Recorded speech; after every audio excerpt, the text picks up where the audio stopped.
Hey chocolate friends, Carla here with Opening Chocolate. Today I'm going to talk to you about a maker from San Diego, California in the United States, and that is Nibble Chocolate. I have two of their bars. This is their 72% Brazil and a mango bar. So let me give you a little bit of background about them. Nibble was started in 2013 by Sandra and David Mejia.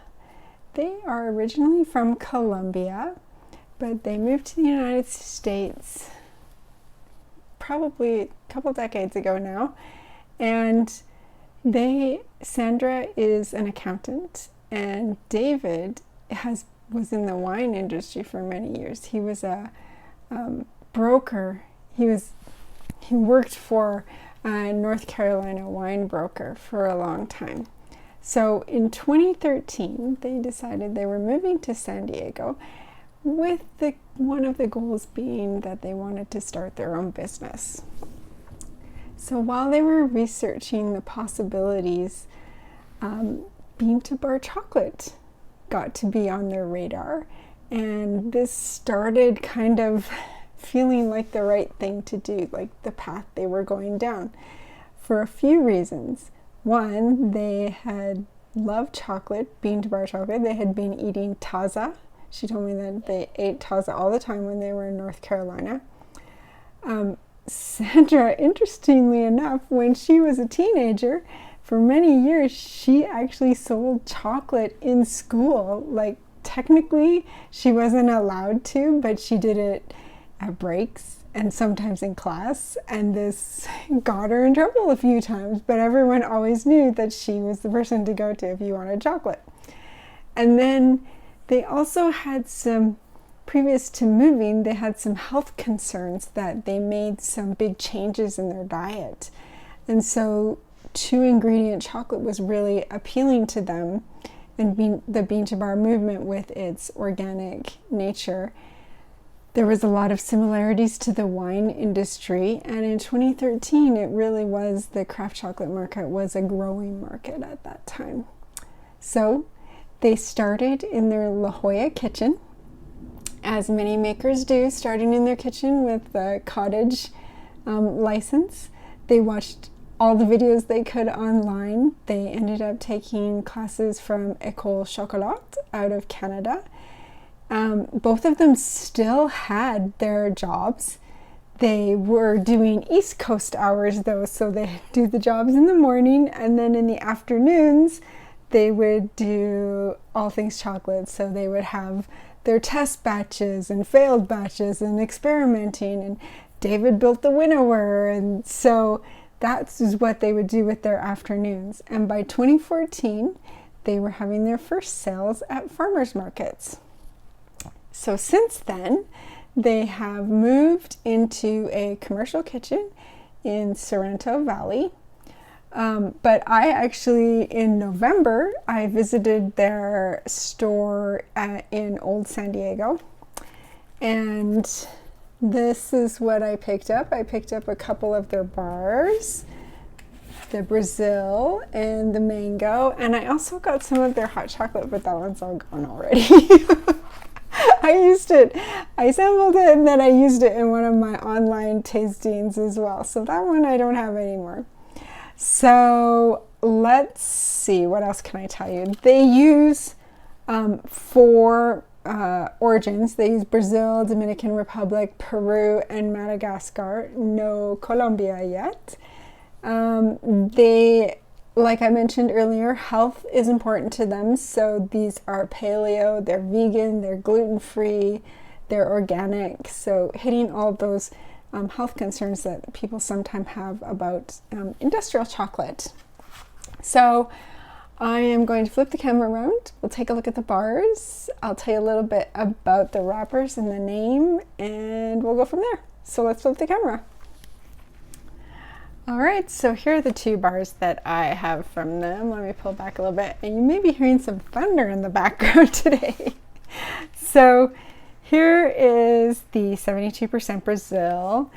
They actually have just redone their packaging. So David and Sandra designed the packaging themselves, and they have just redone their packaging. So I got these in November. I think in February they launched some new packaging that she thought would be more eye-catching and a little less minimalist. I like this packaging. I like their new packaging too. So both are good. So we've got the 72%. They are into the 2-ingredient thing. So again, I mentioned they're also health conscious, which is important to them. So it's vegan, organic, gluten-free.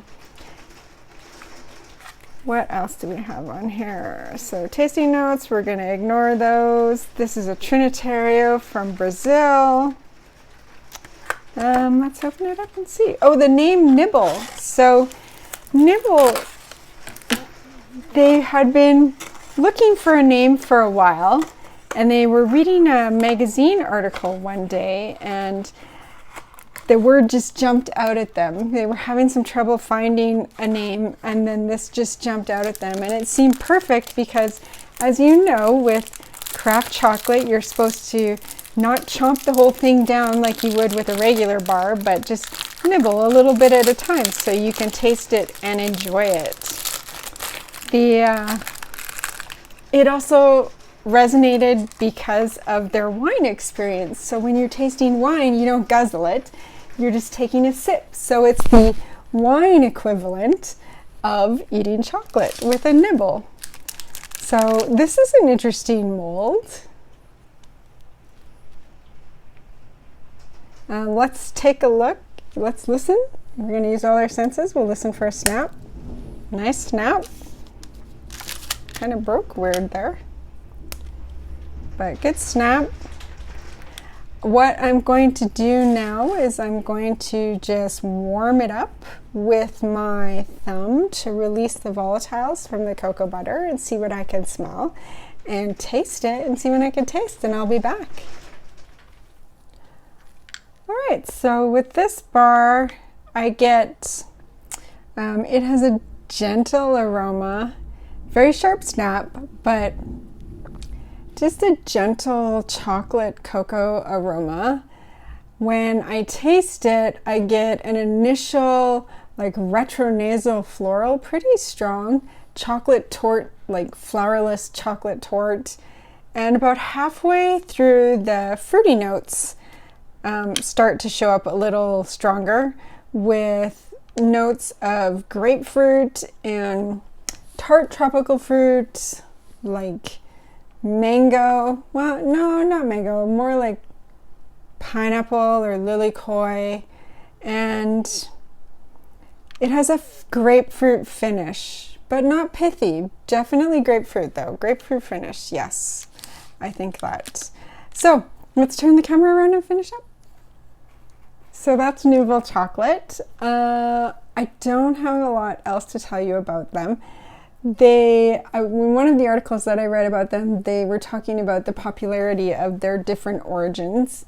They said that their Madagascar, with its citrusy notes, tends to be more popular in the summer, and their Dominican Republic, which has more earthy, coffee, chocolatey notes and is a little bit sweeter, tends to be more popular in the winter, which I thought was an interesting observation.